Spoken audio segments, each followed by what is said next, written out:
Well, good morning. It's Thursday. It means it's time for another Cuyahoga's Most Wanted. Every week we team up with Crime Stoppers of Cuyahoga County to feature 3 fugitives who are wanted by the Cuyahoga County Sheriff's Department.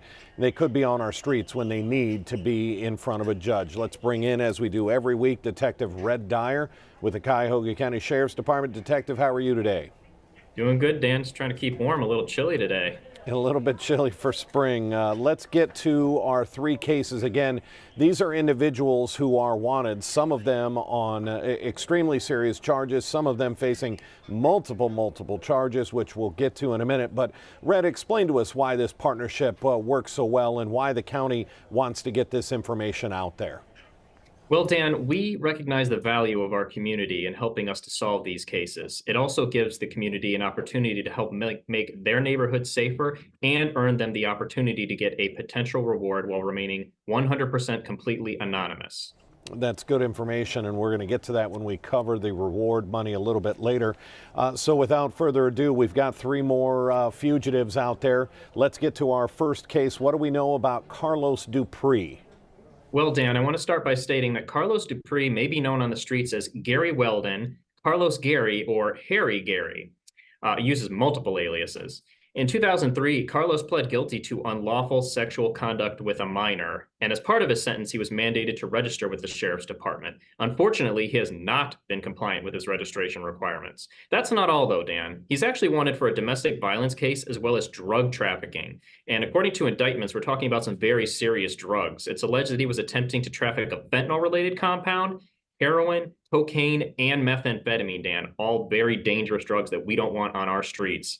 He has a history with the Sheriff's Department dating back to 2000, including a 2018 guilty plea to endangering children.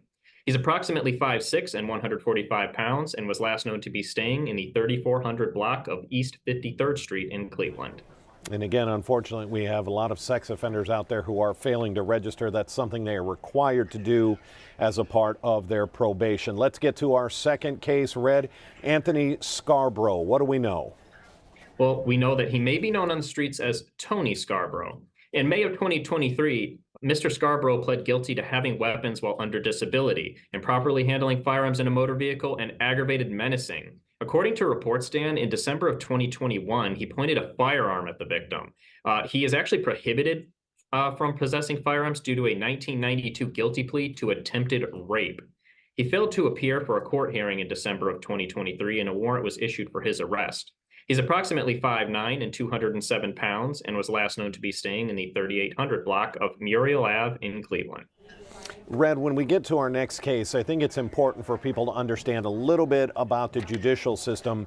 If you are convicted of a crime and you're put on, let's say, probation for 2 or 3 years, part of the what gets read to the defendant in court by the judge is that, okay, we're going to put you on probation for this, but if you go out and are committing another crime or accused of committing another crime, all of those previous charges in that previous case that you were put on probation for can come right back, and you can be sentenced for those as a part of breaking law yet again. And that's the case we have here.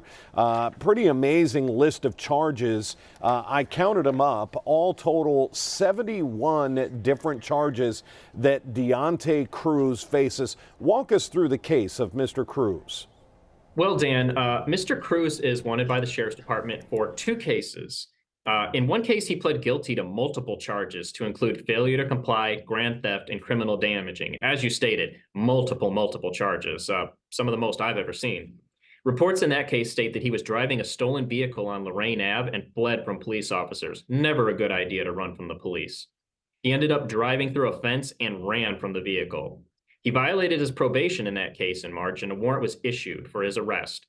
In his second case, it's alleged that he used a firearm to assault the victim. So he should be considered armed and dangerous, Dan. He's approximately 5'3" and 144 pounds and has graffiti-style tattoos across his neck, so he should be easy to spot. He was last known to be staying in the 15,000 block of Merrimead Drive in Cleveland. And again, when you are on probation for crimes like failure to comply ×2, grand theft ×2, criminal damaging ×23, So 23 counts of criminal damaging, 22 counts of criminal trespass. He's now going to face possible time for all of those in that previous conviction. Red, these are 3 more individuals who could be out there making our community unsafe. The fear for a lot of people, they may have watched this, they see somebody, oh, I know where that guy lives, I know who's hiding him, I know where he's working under the table, so he's not a part of the system.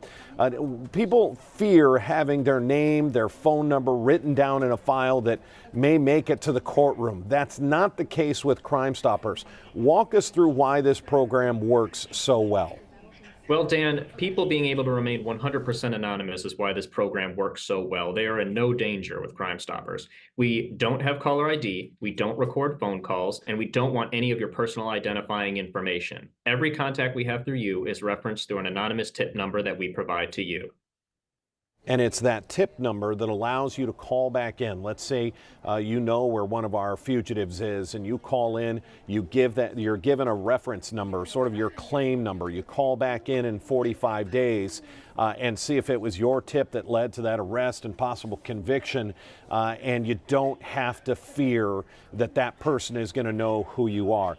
Detective Red Dyer, we offer up to a $5,000 reward. What do you like people to remember? That crime doesn't pay, but Crime Stoppers does. Crime Stoppers absolutely does, up to a $5,000 reward. Red, we did it again. 3 more fugitives out there now have their name publicized. They're on a list. They're going to get notoriety. This circles around on social media. We put this on air so that people can see these faces. We know this program works. We've had a number of arrests and captures, people that turn themselves in after they see themselves here on Cuyahoga's Most Wanted. It's a program we know works, and it works well. Detective, thanks for your time again, yet again today. My pleasure, Dan. All right, take care, Red. We're going to wrap this up. If we have any other breaking news, it'll be here on our digital properties. We have our 11 o'clock news coming up in about 20 minutes on CW43, then our noon news on Channel 19. But until then, I'm Dan DeRose with 19 News. Make sure you have a good day.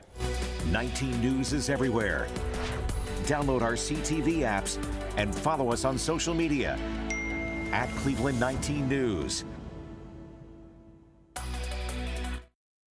All righty, Red, Patricia, thanks so much.